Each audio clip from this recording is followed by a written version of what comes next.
The HCF4049 is an integrated circuit, that means IC, that contains 6 logic inverter inside in one small chip.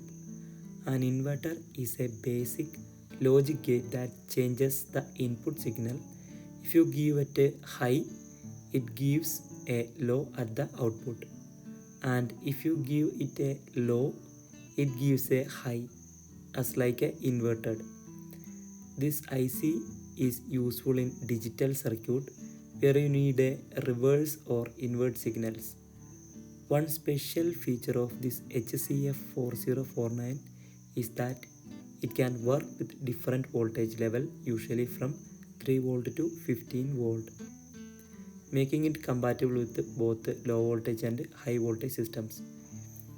It is also called Hex Inverter buffer, and each of these 6 inverter can drive moderate current, so it is good for controlling LEDs, switching transistor, or sending signal to the other part of the circuit.